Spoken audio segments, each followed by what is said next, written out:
Yeah, please welcome Alberto Grazia and our interpreter, Cordelia Montes. Thank you. All right.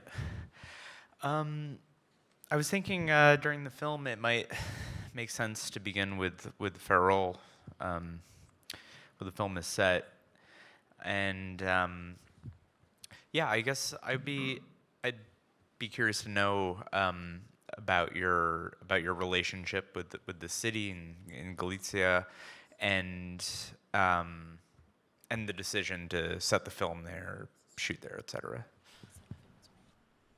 Bueno, okay, I'm going to speak in Spanish. I prefer for explain my film.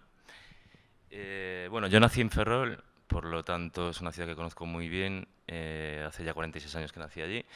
Y me fui a vivir fuera exactamente el mismo año en el que ocurrió el accidente del Discovery Enterprise.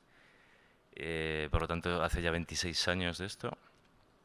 Y en realidad, bueno, que la película, yo creo que es una película muy sintomática y al ser tan sintomática, pues trabaja con la memoria y con la propia necesidad que tenemos de buscar la imagen que nos falta, ¿no? Constantemente. Well, I was born in Ferrol, so it's a city that I know very well. I was born there 46 years ago.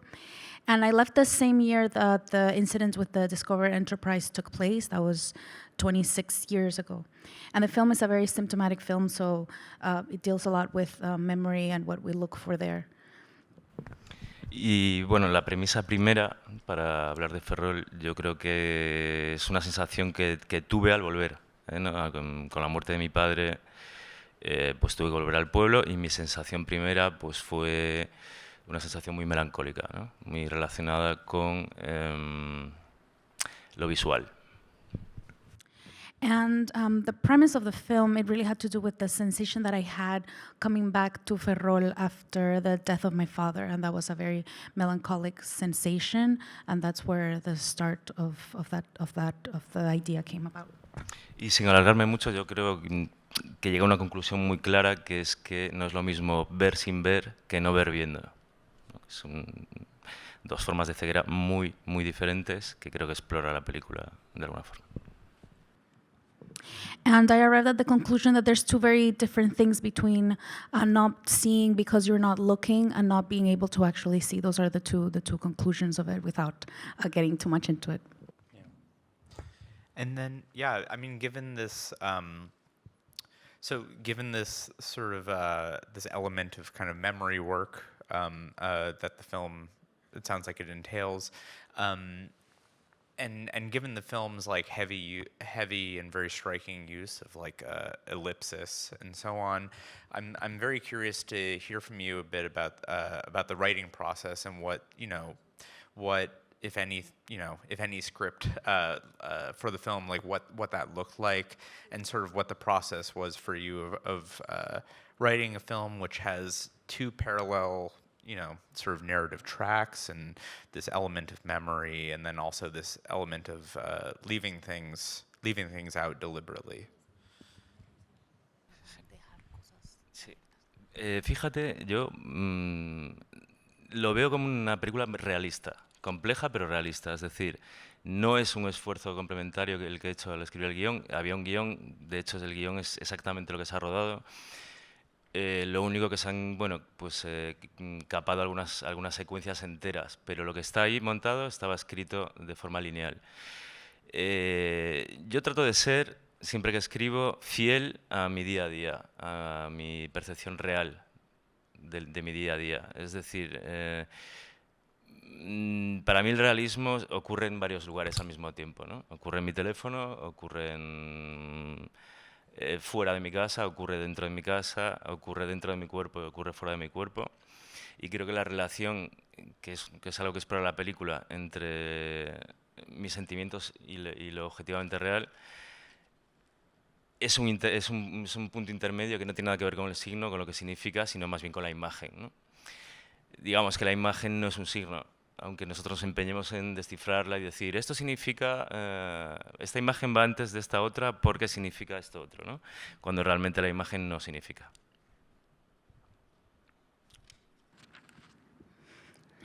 Um, even though it's very complex, it's a realistic film. It's realism, and there wasn't any extra effort in the script. It was actually a pretty linear writing.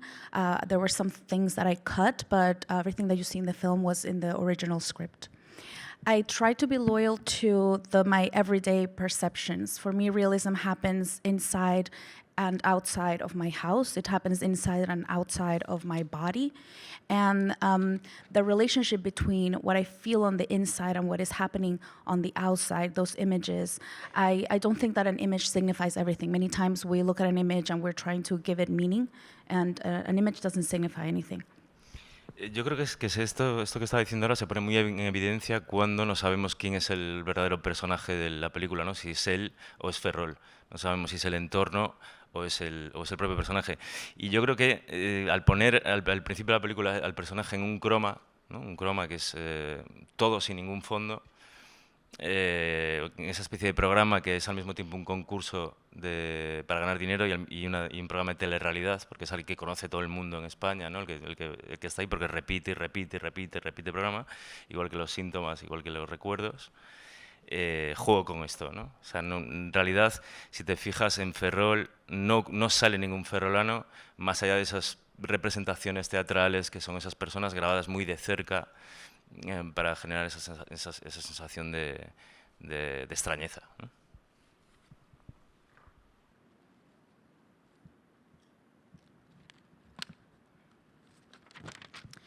I think it really becomes evident when we are unable to really determine who the main character is, if it's the city Ferrol or if it's the character Damián. You know, there's the part with the drama and the reality TV show that everybody knows about, and it's repeated constantly, and it's same with the memory. So I tried to play with that. Ferrol doesn't really have any characters. If you see, all of the characters from Ferrol filmed very close up in a very theatrical fashion. Bueno, yo creo que te lo he respondido. I think I've answered that. I agree. Yeah, well then naturally I want to ask about your leading man, the actor who plays Damián, Afonso Miguez. Yeah, I mean, I would love to hear about your collaboration with him, but it did occur to me in watching the film, and I think maybe this detail somehow like slipped out of my mind the first time I saw the film. But of course, the character his character is being mistaken for throughout the film is played by you. So it suggests this additional sort of layer of reflexivity, or I don't know what, in there. So could you tell us a bit about your collaboration in this character? Sí, bueno, yo soy muy fan de las películas de Alfred Hitchcock, evidentemente, y no solo eso, ¿no? Bueno, también de la teoría de la imagen. Es decir, yo creo que la imagen nos permite ser otro, ¿no? A través de la imagen, y ser nosotros mismos al mismo tiempo. Entonces yo creo que las películas, si tienen el poder de atracción que tienen, es justamente por eso, ¿no? Porque nos permiten ser otro y al mismo tiempo ser nosotros mismos, ¿no?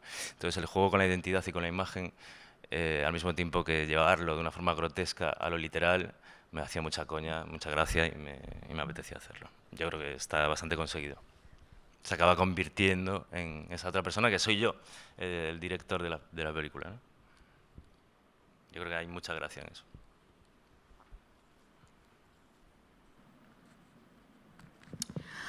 So I'm a huge fan of Hitchcock and the theory of image. I like this idea of being able to be another and ourselves at the same time. I think this is what attracts us to film, and this play that connects it to reality. I just felt like doing it. I thought it would be fun, and to see this person that gets confused all the time, and at the end it becomes this person that ends up being me, and I thought that would be fun. So I wanted to do it.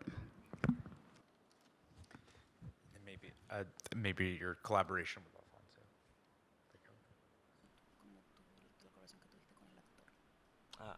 Bueno, pues se ve que hay mucho trabajo detrás. Yo con Damián Es una persona que la encontré en un casting. La mayoría de los personajes de la película es un casting popular, o sea, son gente de Ferrol, del propio Ferrol.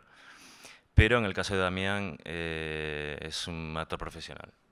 Entonces mi trabajo con él fue muy intenso, fue muy generoso porque estuvo trabajando conmigo sin cobrar muchos meses. Y fue un trabajo de vaciamiento, básicamente. Él traía muchos tics del teatro, traía muchos tics de TV movies y de películas de bajo presupuesto. Y fue un trabajo duro, nos llegamos a enfadar, pero luego nos hicimos como hermanos. Es decir, yo creo que yo acabé siendo él y él acabó siendo yo. Lo que ocurre en la película ocurrió también en la realidad.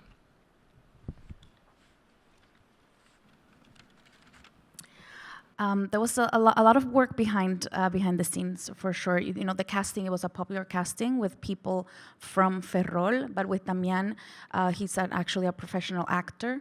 Our collaboration was very intense, very generous. You know, he worked with me without any pay for many months, and a lot of the work that we did was actually emptying him from all of the tics that he had from working in low-budget films and in theater. And it got to be quite tense. We got into a lot of fights, but by the end of it, we became like brothers. You know, I had gotten a lot from him, and he had gotten a lot from myself. We became each other, so what happens in the film actually ends up happening in reality. Yeah, I would love to hear more about that process. I realize we're short on time, perhaps, but I wanted to ask about another collaboration that's quite integral to the film. The way you worked with your cinematographer Jan de Sosa, whose work as a director we've shown here at Film at Lincoln Center over the years. And yeah, I mean, I think the film has a very strong sort of visual idea. You know, particularly some of the things you're doing with night and with darkness as a compositional element. And I was wondering if you could tell us a bit about how you and Jan work together to kind of achieve this. Sí, bueno, con Jan de Sosa es muy difícil trabajar con un director de foto que es director porque, bueno, normalmente hay muchos roces, mucha discusión.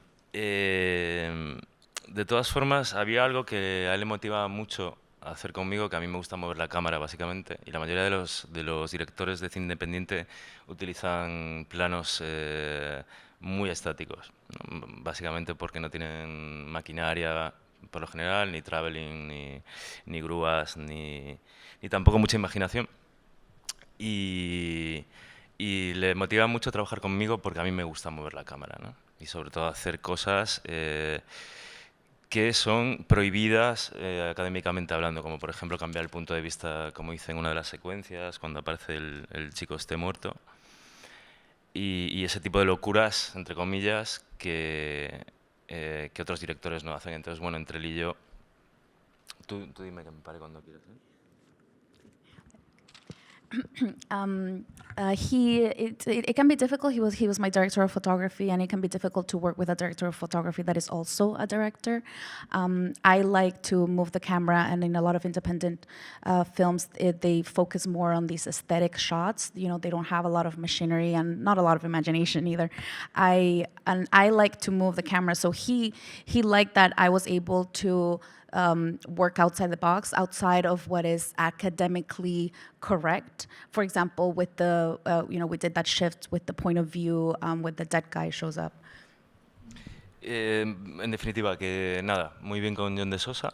Yo creo que ha hecho un trabajo excepcional y era la primera vez que grababa con una cámara digital, que es con una Alexa Mini, con la que está grabado esto. Él siempre rodó en 16 milímetros y en 35. Entonces... había algo que me interesaba en eso, que era, en cierto sentido, éramos todos principiantes de alguna forma. La película también yo creo que habla de eso, de volver a empezar, de ser otro, etc. Y me parecía muy coñero, ¿no? Muy simpático atravesar siempre esa frontera entre la realidad y la ficción. Y este era uno de los puntos que tenía la película. And yeah, we work great together. I love working with him. I think he did an exceptional job. For both of us, it was the first time that we were working with digital. He works with 16 and 35 millimeter, and it was great to feel like we were both beginners. It's one of the themes of the film as well, to start over, to new beginnings. And I love that crossover between reality and fiction. So now John de Sosa, the photographer, is absolutely in love with digital camera. O sea, Yeah. Well, I mean, for as striking as the film is visually, for me, this is a film that's very much about sound, and in a few different senses. But first, I of course wanted to ask about something I'm sure a lot of people ask you about, the music in the film. You know, this how the what was the process of arriving at the score for the film? Because yeah, I mean, it's like yeah, it's incredible. Bueno, lo primero de todo, yo creo que como es una película que habla desde la imagen, es decir, habla del cine desde dentro del cine, yo creo que hay algo de metacinematográfico, no es que lo crea, bueno, evidentemente lo hay. Es una película muy de imágenes y que tiene unas elipsis, como tú dices, y un montaje muy abrupto, muy a machetazos. Y cuando se trabaja así con la imagen, lo que ocurre es que el sonido pasa a primer plano siempre, porque tú buscas una continuidad. Entonces quise explotar esa mano que le daba el sonido para ser el protagonista, lo quise explotar y llevarlo un poquito al exceso, ¿no? Y a través del sonido pues jugar con los géneros, ¿no? Hay género de terror, hay género de aventuras, hay ciertos tics o acercamientos al género. Toda la película en sí es un acercamiento al género bastante evidente, pero sobre todo a través del sonido, ¿no? Y ahora te hablo del músico. So this film is an image within an image. You know, it's a film of images, and when you have an editing that is so abrupt, you find that the music ends up coming to the front. I tried to use the music to allow for some type of continuity, so it became quite excessive, and I used it also to navigate different genres. So the horror, adventure, I got close to the genres through the sound. Y bueno, la música la trabajé con un músico que es amigo mío, que es un músico clásico, es el classic music. Entonces, bueno, te puedes imaginar, aquí hay otro principiante más, otro amateur más dentro de su terreno.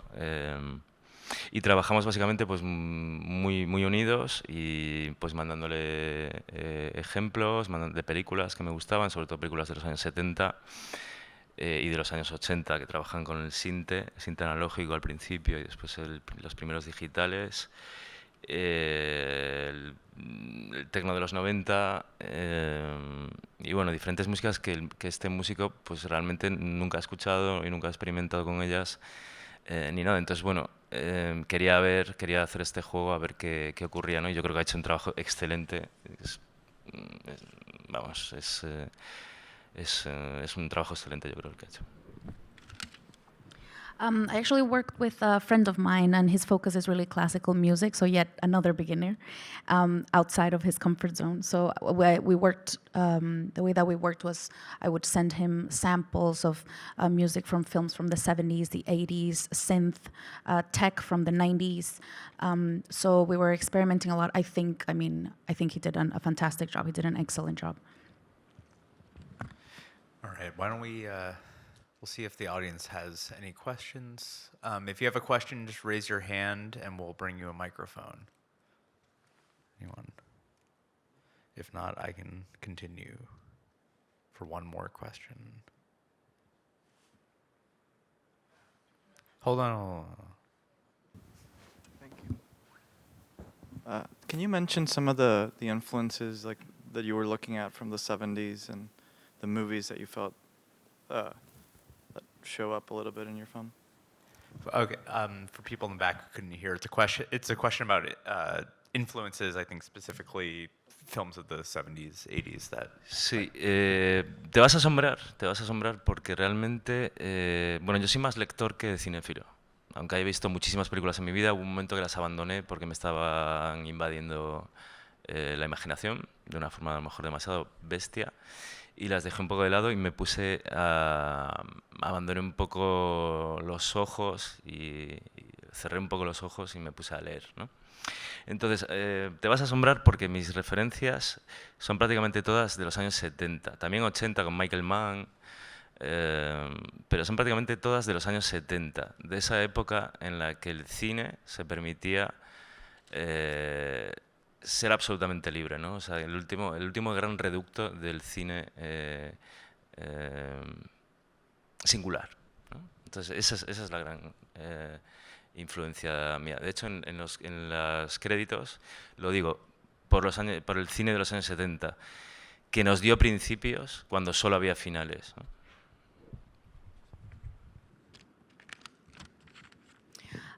This might surprise you. I'm more of a reader than a cinephile. At some point, I felt like they were invading my imagination, so I decided to close my eyes, and I began to read a lot more. So you'll see that most of my influences come from films from the 70s and 80s, Michael Mann. I think that the cinema from the 70s really allowed itself to be truly free, and that's really one of my greatest influences. You'll see in the credits that I mention it, and I say, the way that I bring it up is, I say that it provided us beginnings when there were only endings. I think that is the best possible note that we could end on. So, Alberto, thank you very much for this film, and thank all of you. Thank you. Thank you very much.